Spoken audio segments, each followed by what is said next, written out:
ஆரம்பத்துல மணிமேகலைக்கு சோசியல் மீடியால மிகப்பெரிய அளவுல ஆதரவு இருந்தது. விஜய் டிவி தரப்புல இருந்து யாருமே பேச முன் வரல இந்த விஷயம் தொடர்பாக.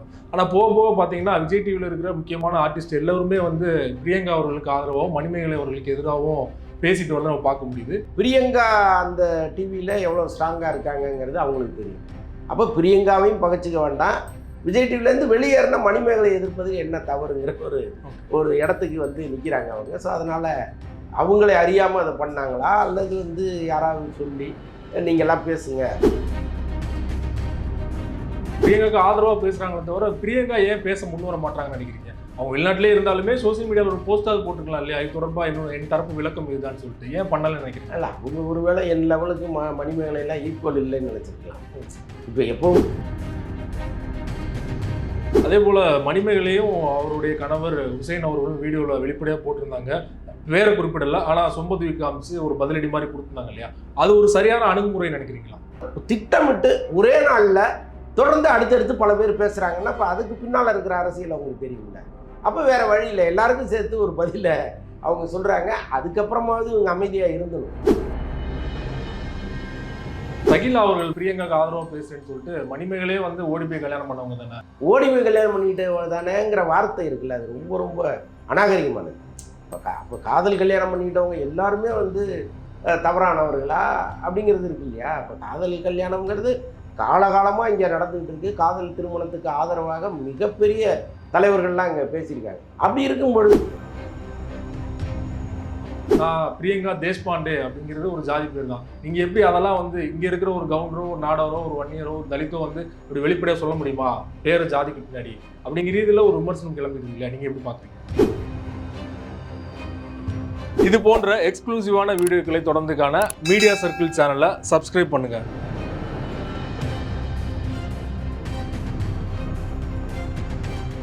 மீடியா சர்க்கிள் நேயர்களுக்கு வணக்கம். இன்றைக்கு நம்மோடு நேர்காணலுக்காக சினிமா பத்திரிகையாளர் அந்தணன் அவர்கள் நம்மோடு இணைந்திருக்கிறார். அவரோடு பேசலாம். சார் வணக்கம். வணக்கம். மணிமேகலை பிரியங்கா பஞ்சாயத்து, இது தொடர்பாக பிரியங்கா அவர்கள் நான் வெளிப்படையாக எதுவுமே பேசல, அவங்க வெளிநாட்டில் தான் இருக்காங்க, வந்தாங்களா இல்லையான்னு தெரியல.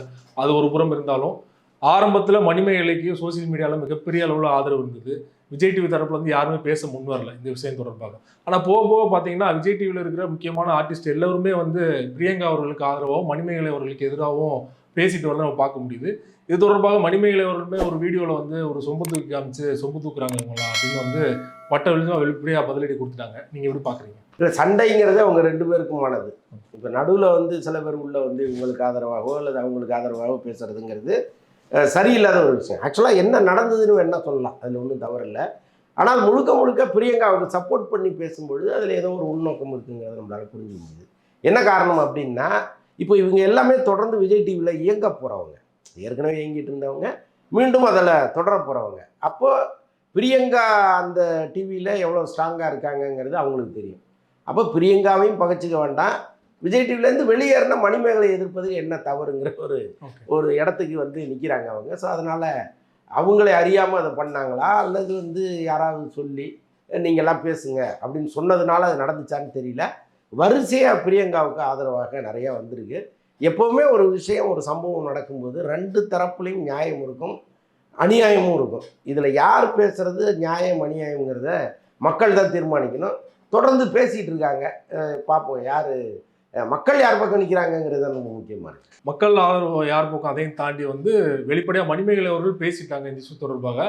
ஆனால் பிரியங்காக்கு ஆதரவாக பேசுகிறாங்களே தவிர, பிரியங்கா ஏன் பேச முன் வர மாட்டாங்கன்னு நினைக்கிறீங்க? அவங்க வெளிநாட்டிலே இருந்தாலுமே சோசியல் மீடியாவில் ஒரு போஸ்டாவது போட்டுருக்கலாம் இல்லையா? இது தொடர்பாக என் தரப்பு விளக்கம் இதுதான் சொல்லிட்டு ஏன் பண்ணலன்னு நினைக்கிறீங்க? இல்லை, அவங்க ஒருவேளை என் லெவலுக்கு மணிமேகலையெல்லாம் ஈக்குவல் இல்லைன்னு நினச்சிருக்கலாம். இப்போ எப்போவுமே அப்படி தானே, எல்லாருக்கும் பதில் சொல்ல வேண்டிய அவசியம் இல்லை. ஒரு இடத்துல டாப்பில் இருக்கிறவங்க மேலே பல பேர் சேர வாரி இறப்பாங்க. எல்லாத்துக்கும் ரிப்ளை பண்ண வேண்டிய அவசியம் இல்லைல்ல. மக்களுக்கு தெரியும் நான் யாருங்கிறது அப்படிங்கிற ஒரு இடத்துல அவங்க இருக்காங்க. அதுலேயும் உண்மை நிறைய இருக்குது. ஏன்னா இப்போ பிரியங்கா வெறுக்கிற இடத்துல இருக்காங்கங்கிறது மணிமேகலை சொல்கிற குற்றச்சாட்டு. ஆனால் பொதுமக்கள் ஒரு நிகழ்ச்சியை பார்க்கும்போது அடடா சூப்பராக பண்ணுறாங்களே, அதை தாண்டி அவங்களுக்கு வேறு என்ன வரும்? பிரியங்காவுடைய பர்சனல் கேரக்டர் அவங்களுக்கு தேவையில்லை, உள்ளே நடக்கிற பாலிடிக்ஸ் அவங்களுக்கு தேவையில்லை. அந்த அரை மணி நேர நிகழ்ச்சியை அவங்க பார்க்குறாங்க, அதை என்டர்டெய்னிங்காக அவங்க வச்சுருக்காங்களா, அவ்வளோதான் மக்களுடைய தேவையாக இருக்குது. ஸோ அந்த வகையில் பார்க்கும் பொழுது பிரியங்கா ஒன்றுக்கும் பதில் சொல்ல வேண்டிய அவசியமும் இல்லை தான். ஓகே. அதே போல் இன்னொரு விஷயம் ரொம்ப வைரலாக போயிட்டு இருக்கு. ஒரு 2 நாட்களாக பார்த்தீங்கன்னா, பிரியங்கா அவருடைய ஜாதியையும் முன்னிறுத்தி பேசுறாங்க, அவங்க ஒரு பீகாரி அப்படிங்கிற விமர்சனம் வைக்கப்படுது இல்லையா? அதையும் தாண்டி ஸ்டார்ட் மியூசிக் ப்ரோக்ராம் ஆரம்பிக்கும் போது பார்த்தீங்கன்னா, நான் பிரியங்கா தேஷ்பாண்டே அப்படிங்கிறது ஒரு ஜாதி பேர் தான். நீங்க எப்படி அதெல்லாம் வந்து இங்க இருக்கிற ஒரு கவுண்டரோ, ஒரு நாடாரோ, ஒரு வன்னியரோ, ஒரு தலித்தோ வந்து அப்படி வெளிப்படையா சொல்ல முடியுமா? பேரு ஜாதிக்கு பின்னாடி அப்படிங்கிற இதுல ஒரு விமர்சனம் கிளம்பிடுது இல்லையா? நீங்க எப்படி பாக்குறீங்க? இல்லை, நான் காலையில் இந்த மதிவதனி பேசின ஒரு விஷயம் கேட்டேன், யூடியூப்பில் கேட்டேன். ரொம்ப பிரமாதமாக பேசுனாங்க. அவங்க சொன்னதே என்னென்னா, நம்ம தமிழ்நாட்டில் தான் பெயருக்கு பின்னால் சாதியை போடுகிற வழக்கம் இல்லாமல் இருக்குது. ஒரு காலத்தில் இருந்ததை மெல்ல மெல்ல ஒழிச்சவர் வந்து பெரியார் தான். அதனால தான் நம்ம பெரியாரை இன்னமும் வணங்கிட்டு இருக்கோம்னு அவங்க சொன்னாங்க. அதனால் நம்முடைய பண்பு இப்போ தமிழ்நாட்டிலிருந்து இப்போ மணிமேகலை ஆகட்டும், இன்னும் மற்ற யார் வந்தாலும் சரி, பின்னால் வந்து சாதி பெயரை சேர்க்கக்கூடாதுங்கிறதுல அது இயல்புலே ரத்தத்திலே ஊறி போயிருக்கு. பட் அவங்களுக்கு அப்படி கிடையாது. அவங்க வந்து பிறந்ததுலேருந்து வளர்ந்ததுலேருந்து அவங்க கேட்டு கேட்டு வளர்ந்தவங்க. ஸோ அதனால் அதை அப்படியே கொண்டு வந்து இங்கே அவங்க அப்ளை பண்ணுறாங்க. அது தவறுங்கிறது கூட அவங்க இன்னும் அவங்க மண்டைக்கு போகலை. ஸோ அது வந்து அது காலப்போக்கில் அவங்க மாற்றிப்பதற்கும் வாய்ப்புகள் நிறைய இருக்குது. ஏன்னா இப்போ ஜனனி ஐயர்னு ஒரு நடிகை இங்கே நடிக்க வந்தாங்க. பார்வதி நாயர் இருந்தாங்க. பார்வதி நாயர் இருந்தாங்க. கொஞ்ச காலத்தில் அவங்களே புரிஞ்சுக்கிட்டு அடடா இது தப்பு அப்படின்ட்டு 2 பேருமே அதை தொடர்ந்தாங்க. ஸோ அந்த பக்குவம் அவங்களுக்கு நிச்சயமாக வரும்னு நம்ம நம்புவோம் ஒரு பக்கம். இன்னொரு பக்கம் வந்து இப்போ இதில் வந்து இனம், சாதி, மொழி இதெல்லாம் இருக்கிறது வந்து தேவையில்லாது. 2 பேருடைய தனிப்பட்ட சண்டை அது. இதில் எங்கேருந்து இனம் வந்துச்சு, மொழி வந்துச்சு? இதே இப்போ மணிமேகலை வில்லியாக இருந்தால் நீங்கள் கொண்டாடிட போகிறீங்களா? கிடையாது இல்லை. அப்போ நியாயம் யார் பக்கம் இருக்குங்கிறது தான் பார்க்கணுமே தவிர, ஒரு தமிழன் குற்றம் செஞ்சால் அது சரின்னும், ஒரு வடக்கன் தப்பு பண்ணால் அது தப்புன்னு இன்னும் பெருசாக அவன் மேலே கொண்டு போய் குப்பையை வாரி கொட்டுறது தவறுங்கிறது என்னுடைய பார்வை. எல்லாருக்கும் சுயமரியாதை இருக்குது. மனிதம் பொதுவானது, அவ்வளோதான். அதில் நீங்கள் வந்து இந்த சாதியை கொண்டு வந்து, மதத்தை கொண்டு வந்து, இனத்தை கொண்டு வந்து எடுக்க வேண்டிய அவசியம் இல்லை. அதே போல மணிமேகலையும் அவருடைய கணவர் ஹுசைன் அவர்களும் வீடியோவில் வெளிப்படையாக போட்டிருந்தாங்க. வேற குறிப்பிடல, ஆனால் சொம்பதுவி காமிச்சு ஒரு பதிலடி மாதிரி கொடுத்துருந்தாங்க இல்லையா? அது ஒரு சரியான அணுகுமுறை நினைக்கிறீங்களா? இல்லைங்க, ஒரு கட்டத்தில் பொறுத்து பார்த்து கோவம் வரும். யாராக இருந்தாலும் கோவம் வரும். அவங்கள துறவிகள் கிடையாது. இல்லை, இப்போ மணிமேகலை வந்து சாதாரண ஹியூமன் பீயிங் தானே. ஒருத்தர் சொன்னால் திரும்ப அவங்களுக்கு சம்மந்தப்பட்டவங்களுக்கு ஒரு ஃபோன் பண்ணி, என்னண்ணா இப்படி சொல்கிறீங்க, உங்களுக்கு தெரியாதா, நீங்கள் அங்கேருந்து பார்த்தது இல்லையா அப்படின்னு பேசிடலாம். ஆனால் திட்டமிட்டு ஒரே நாளில் தொடர்ந்து அடுத்தடுத்து பல பேர் பேசுகிறாங்கன்னா அப்போ அதுக்கு பின்னால் இருக்கிற அரசியல் அவங்களுக்கு தெரியும்ல. அப்போ வேறு வழி இல்லை, எல்லாருக்கும் சேர்த்து ஒரு பதிலை அவங்க சொல்கிறாங்க. அதுக்கப்புறமாவது இவங்க அமைதியாக இருந்தணும்.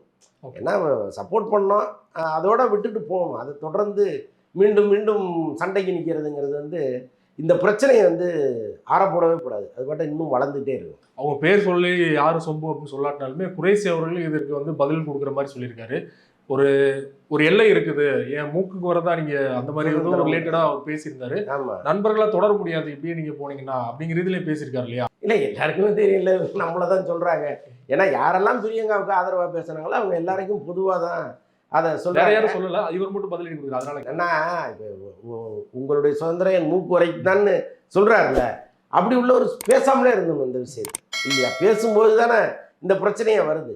அப்போ சுதந்திரத்தை நீங்க அதிகமாக பயன்படுத்தும் போது இந்த மாதிரி பிரச்சனைகள் வரத்தான் செய்யும். அதே போல சகிலா அவர்கள் பார்த்தீங்கன்னா குக் வித் கோமாளி மூலமா தான் அவங்களுக்கு இருந்த இமேஜ் மாறிச்சு அப்படின்னு சொல்லலாம். அதுக்கு முன்னாடி அவங்களுக்கு இருந்த இமேஜ் வேற, அம்மா மம்மி அப்படின்னு கூப்பிட்டு அந்த இமேஜை வந்து டோட்டலா மாறினது எல்லோருமே பாராட்டப்பட்ட விஷயம்தான். அது அவங்களே வந்து வெளிப்படையா பிரியங்காக்கு ஆதரவா பேசுறேன்னு சொல்லிட்டு மணிமேகலே வந்து ஓடி போய் கல்யாணம் பண்ணவங்க தானே. இங்க பிரியங்கா வந்து கணவர் டிவோர்ஸ் பண்ணது காரணம் பிரியங்கான்னு சொன்னா, மணிமேகலை வந்து ஓடி போனது வந்து ஒரு தவறான முன்னுதாரணம் ஆகுமா அப்படின்னு சொல்லிட்டு ஒரு தவறான ஒரு ரீதியில ஒரு கருத்து தெரிவிச்சிருக்காங்க இல்லையா? இதை பத்தி உங்களோட கருத்து? இல்லைங்க, அந்த வார்த்தையை அவங்க வந்து தவிர்த்துருக்கலாம். ஏன்னா இப்போ நீங்கள் சொன்ன மாதிரி அவங்களுடைய கலரே வேறையாக இருந்துச்சு. ஒரு கட்டத்தில் அவங்க டோட்டலாக எல்லாத்தையும் விட்டுட்டு ஒரு வேற மாதிரி தன்னை ப்ராஜெக்ட் பண்ணிட்டாங்க, சமூகத்தில் வேற மாதிரி பண்ணிட்டாங்க. இன்றைக்கி அவங்கள வந்து நீங்கள் பழைய சகிலாவாக யார் பேசினாலும் அவங்களுக்கு ஆதரவாக ஒரு கூட்டம் இங்கே வருது. அவங்க எல்லாத்தையும் விட்டுட்டு வேற ஒரு வாழ்க்கை வாழ்ந்துட்டு இருக்கும்போது நீங்கள் ஏன் பழச கிளறீங்கன்னு கேட்குறவங்க நிறைய பேர் இங்கே இருக்காங்க. அப்போ அந்த மரியாதைக்குரிய இடத்துக்கு அவங்க வந்த பிறகு அவங்களுடைய செயல்கள் எல்லாமே மரியாதைக்குரியதாக இருக்கும். ஓடி போய் கல்யாணம் பண்ணிட்டு தானேங்கிற வார்த்தை இருக்குல்ல, அது ரொம்ப ரொம்ப அநாகரிகமானது. அப்போ காதல் கல்யாணம் பண்ணிக்கிட்டவங்க எல்லாருமே வந்து தவறானவர்களா அப்படிங்கிறது இருக்கு இல்லையா? இப்போ காதல் கல்யாணம்ங்கிறது காலகாலமாக இங்கே நடந்துகிட்டு இருக்கு. காதல் திருமணத்துக்கு ஆதரவாக மிகப்பெரிய தலைவர்கள்லாம் இங்கே பேசியிருக்காங்க. அப்படி இருக்கும் பொழுது இவங்க மதம் மாதிரி கல்யாணம் பண்ணாங்க. அதுதான் சொல்கிறேன், இந்த மதம் மாதிரி திருமணங்கிறதெல்லாம் அது ஒன்றும் அவ்வளோ பெரிய குற்றம்லாம் கிடையாது இல்லை. இவங்க ஏன் அதை வந்து அவ்வளோ மோசமாக சித்தரிக்கிறாங்கன்னு புரியல. பட் அதெல்லாம் அவங்க தவிர்க்கணும். ஏன்னா அவங்க மரியாதைக்குரிய ஒரு இடத்துக்கு வந்துட்டோங்கிறது இன்னும் அவங்க உணரலன்னு நினைக்கிறேன்.